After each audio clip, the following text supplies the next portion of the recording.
BJP अध्यक्ष नितिन नवीन अपनी नई टीम के साथ 22 अगस्त को बैठक करेंगे। नितिन नवीन ने सोमवार को अपनी नई टीम का ऐलान किया, जिसमें 65 लोगों को संगठन में शामिल किया गया है, जिनमें 14 लोगों को टीम में दोबारा जगह मिली, जबकि 51 नए चेहरे शामिल किए गए। इनमें 12 महिलाएं हैं। बीजेपी की नई टीम में स्मृति ईरानी और राम माधव की वापसी हुई है। वहीं लंबे वक्त से आईटी सेल की जिम्मेदारी संभाल रहे अमित मालवीय बाहर हो गए हैं। उनकी जगह छत्तीसगढ़ के दीपक महास्के को आईटी सेल की जिम्मेदारी सौंपी गई है।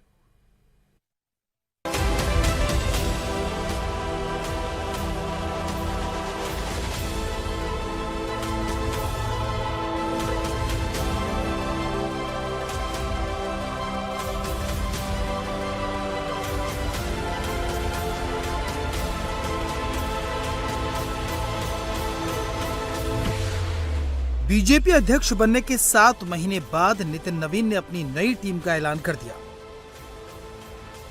इसमें पुराने अनुभवी नेताओं के साथ साथ नौजवानों को भी अच्छा खासा मौका दिया गया है।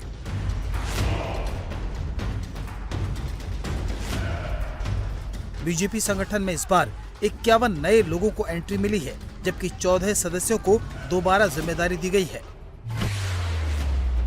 पुराने नेताओं में सबसे बड़ा नाम वसुंधरा राजे सिंधिया का है, जो 2 बार राजस्थान के मुख्यमंत्री रह चुकी हैं और संगठन में काम करने का भी उनका अच्छा खासा अनुभव है। उन्हें राष्ट्रीय उपाध्यक्ष बनाया गया है।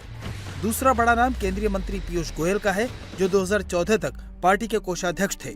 उन्हें इस बार फिर वही जिम्मेदारी दी गई है। राष्ट्रीय संगठन मंत्री बीएल संतोष पहले की तरह अपने पद पर बने रहेंगे। नितिन नवीन की टीम में 13 उपाध्यक्ष, 8 महासचिव, 16 सचिव और दूसरे सदस्य समेत कुल 65 लोगों को जगह दी गई है।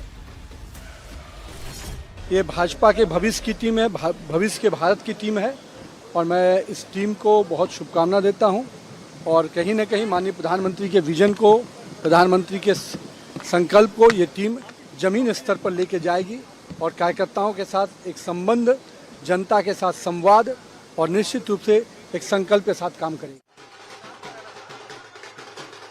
बीजेपी संगठन में इस बार पूर्व केंद्रीय मंत्री स्मृति ईरानी को बड़ी भूमिका मिली है। उन्हें राष्ट्रीय महासचिव बनाया गया है। स्मृति ईरानी चुनाव हारने के बाद भी पार्टी में सक्रिय थीं और चुनाव में स्टार कैंपेनर की भूमिका निभा रही थीं। बीजेपी संगठन में राम माधव को उपाध्यक्ष बनाकर 6 साल बाद नेशनल टीम में वापस लाया गया है। उत्तराखंड के पूर्व सीएम तीरथ सिंह रावत को भी राष्ट्रीय उपाध्यक्ष बनाया गया है। इसके अलावा विनोद तावड़े, सुनील बंसल को भी फिर अहम रोल मिला है। वहीं त्रिपुरा के पूर्व मुख्यमंत्री बिप्लब कुमार देव को फिर से महासचिव की जिम्मेदारी मिली है, जबकि यूपी से आने वाले हरीश द्विवेदी और राजस्थान के सतीश पूनिया को भी पार्टी महासचिव बनाया गया है।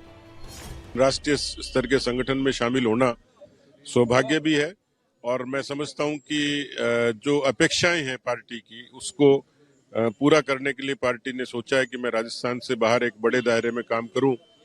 अवसर मिला था हरियाणा का, बिहार का, दिल्ली का, उन सब अपेक्षाओं को पूरा किया। मैं समझता हूं कि मेरे लिए एक आनंद का, परिवार का, मित्रों का, कार्यकर्ताओं का, कि उन्होंने मुझे इस योग्य समझा कि मैं पार्टी के केंद्रीय संगठन में अपनी भूमिका निभा सकूं, तो मेरे लिए सौभाग्य है।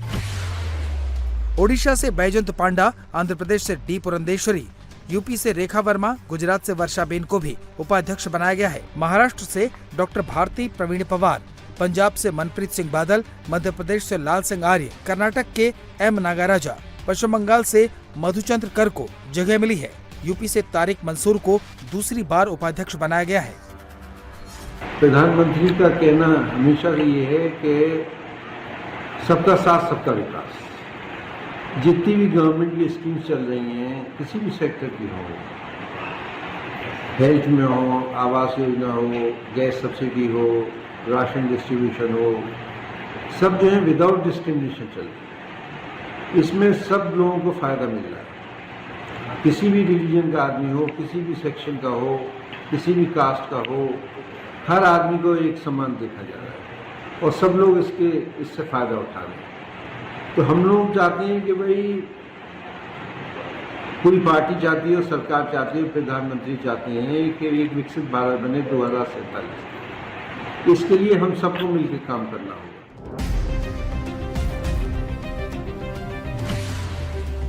नितिन नवीन की टीम में सबसे ज्यादा 8 लोग यूपी के हैं, जबकि 2 उपाध्यक्ष 2 महासचिव, 2 सचिव और 2 मोर्चों के अध्यक्ष भी उत्तर प्रदेश से ही हैं। इसके अलावा मध्य प्रदेश से 6, महाराष्ट्र से 5, राजस्थान, उत्तराखंड, गुजरात से 4, बिहार से 3 नेताओं को संगठन में शामिल किया गया है।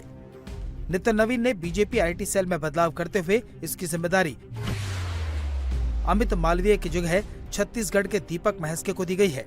दीपक महस्के 2015 से ही आईटी सेल के प्रमुख थे। अमित मालवीय 2015 से ही आईटी सेल के इंचार्ज थे, जबकि उत्तराखंड से आने वाले अनिल बलूनी बीजेपी के मीडिया कन्वीनर बने रहेंगे। तरुण चुग को सेंट्रल ऑफिस का प्रभारी बनाया गया है। बीजेपी युवा मोर्चा की कमान तेजस्वी सूर्या की जगह गुजरात के हेमांग जोशी को दी गई है, जबकि छत्तीसगढ़ के रूप चौधरी को बीजेपी महिला मोर्चे का अध्यक्ष बनाया गया है।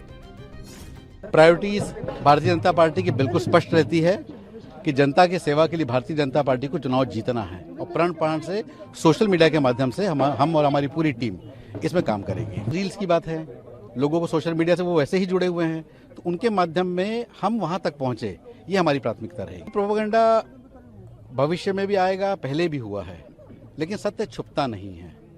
तो प्रोपेगेंडा से जरूर क्षणिक वातावरण बनता है, लेकिन लंबे समय तक अगर हम सही जवाब देते रहते हैं तो लोगों का भ्रम छटता है और भारतीय जनता पार्टी निश्चित रूप से उसी दिशा में चलेगी।